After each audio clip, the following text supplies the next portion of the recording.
नमस्कार, आप देख रहे हैं हेडलाइंस लाइव न्यूज और आप सबका स्वागत है हमारे खास शो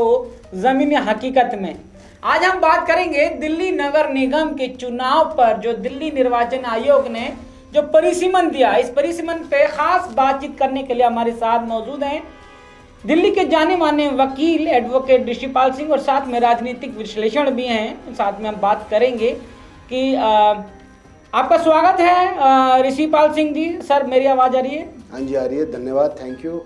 सर, मेरा ये सवाल है कि अभी जैसे कि दिल्ली नगर निगम 2022 का चुनाव होना है और 26 जनवरी के दिन जो है परिसीमन आया है। ये जो राज्य निर्वाचन आयोग ने परिसीमन दिया है, इस परिसीमन पे हमारा आपसे सवाल है कि इस परिसीमन पे क्या कहना चाहेंगे जो पूरी दिल्ली के 272 सीटों में जो फेरबदल हुआ है।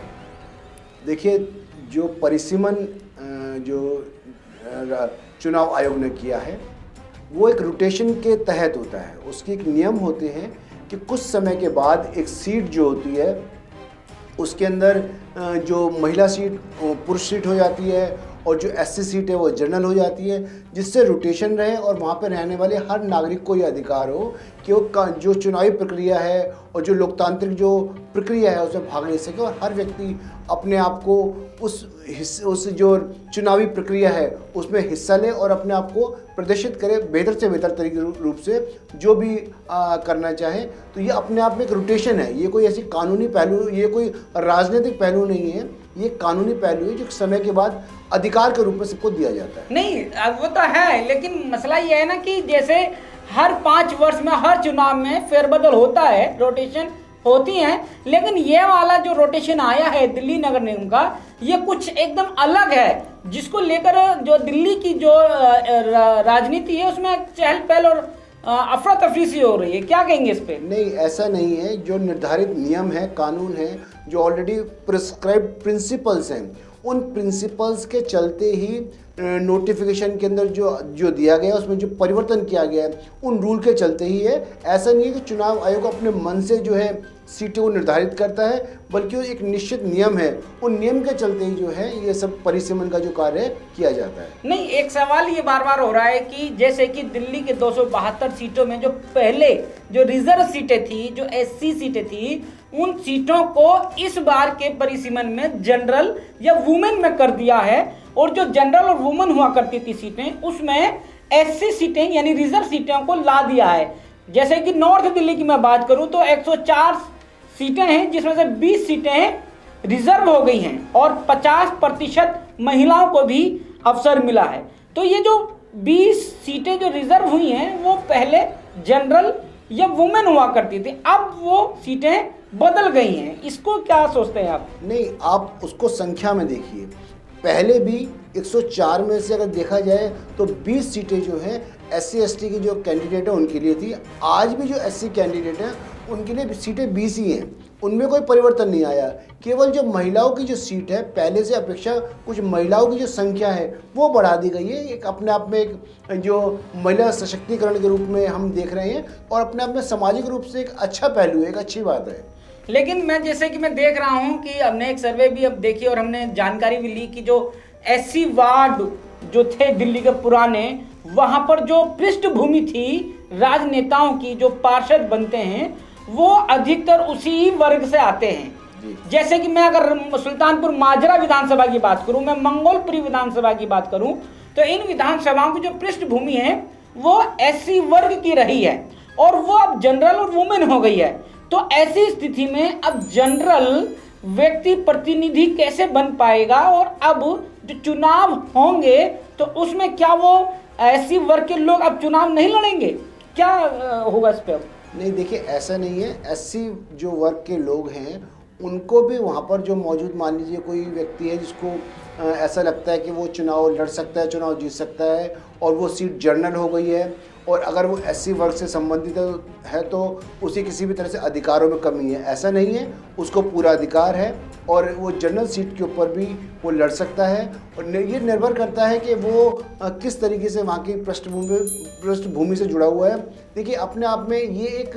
नई तरीके से एक सोशल इंजीनियरिंग है। एक हम देख रहे हैं कि नए तरह समाज का निर्माण है जिसके अंदर जो जातिवाद है उसको कुछ हद तक जो कानून, हमारा देश का संविधान भी ये कहता है कि जातिवाद को हमने पीछे से कम करना है। तो ये इस स्थिति में ये अपने आप में एक अच्छे पहलू हैं कि जो पहले एससी सीट थी, और ये भी कोई अच्छी बात नहीं है कि अगर मान लीजिए कोई एससी जो क्षेत्र है वहाँ पे एससी नेता हो, या कोई जनरल क्षेत्र है वहाँ पे केवल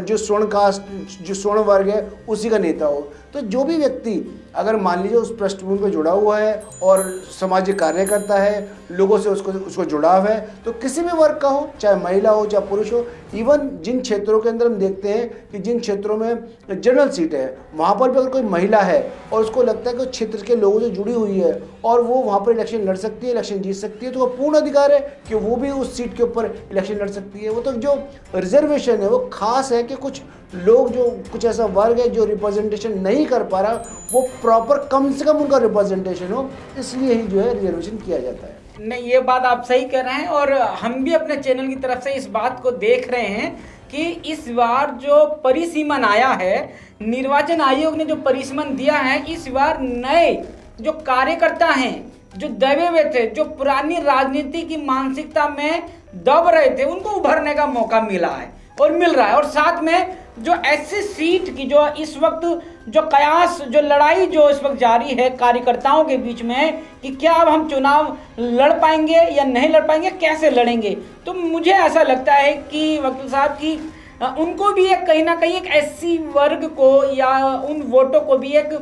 डबल ऑफर मिल गया है कि 20 सीटें तो रिजर्व हैं ही, और जो पुरानी 20 सीटें जनरल और वुमेन में कर दी गई हैं, वहां से भी आज अगर कोई चुनाव लड़ने की तैयारी का दम भरता है तो वो एससी सीट के ही जो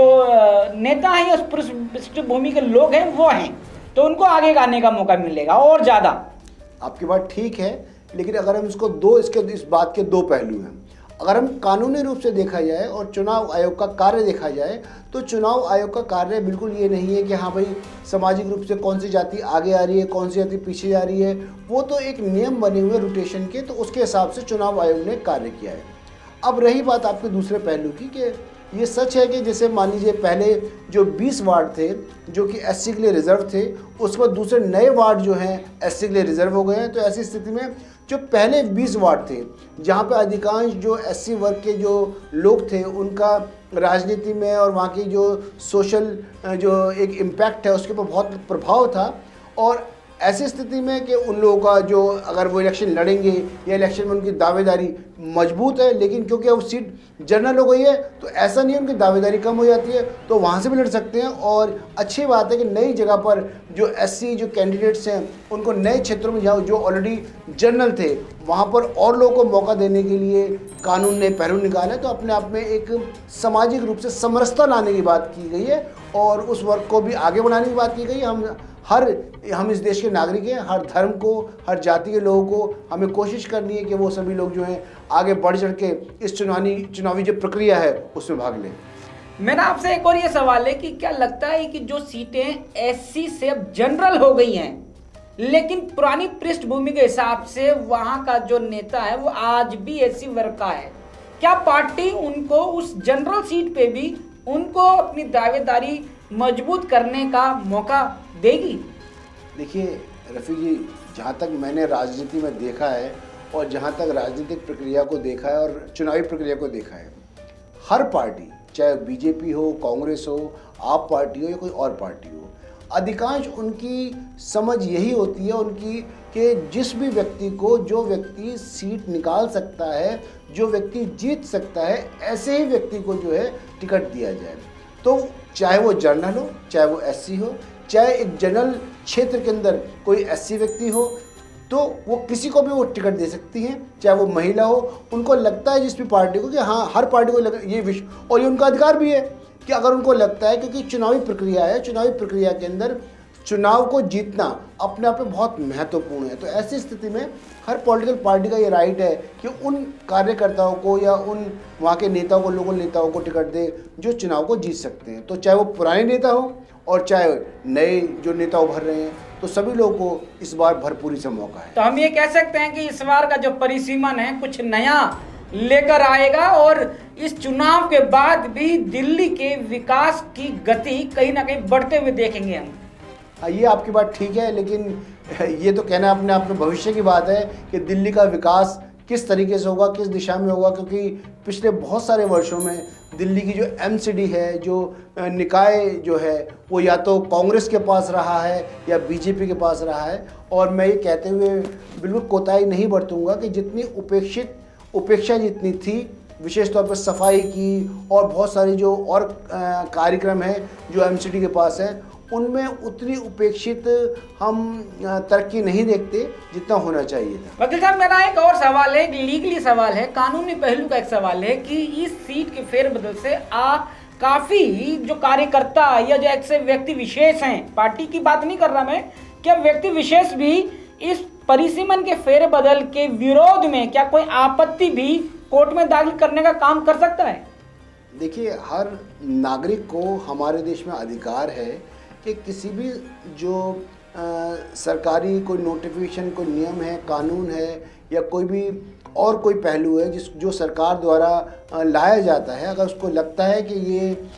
कानून सम्मत नहीं है, संविधान सम्मत नहीं है, नियम के अनुसार ये जो सेटल प्रिंसिपल ऑफ लॉ है उसके अनुसार नहीं है, तो हर व्यक्ति को अधिकार है कि वो उसको चैलेंज कर सकता है, वो हाई कोर्ट जा सकता है। उस कंप्लीट नोटिफिकेशन को एक आदमी भी चैलेंज कर सकता है, एक पॉलिटिकल पार्टी भी चैलेंज कर सकती है। तो उनको ये बताना होगा उस चैलेंज के अंदर किस तरीके से जो नोटिफिकेशन है उसके अंदर जो उपेक्षित जो कानून था या जो नियम थे, उन नियमों की अनदेखी की गई। तो ऐसी स्थिति में हर एक आदमी को अधिकार है कि उसको चैलेंज कर सकता है। बहुत बहुत शुक्रिया इस कार्यक्रम में आपका हमारे साथ शामिल होने के लिए। मैं अपने दर्शकों को बताना चाहता हूं कि जो दिल्ली निर्वाचन आयोग ने जो परिसीमन दिया है, ये परिसीमन वाकई में ही ये देखना होगा कि कितना खूबसूरत है और इसका जो भविष्य है वो कितना उज्जवल निकल कर आएगा, कि इस परिसीमन के बाद नए लोगों को राजनीति में आने का अवसर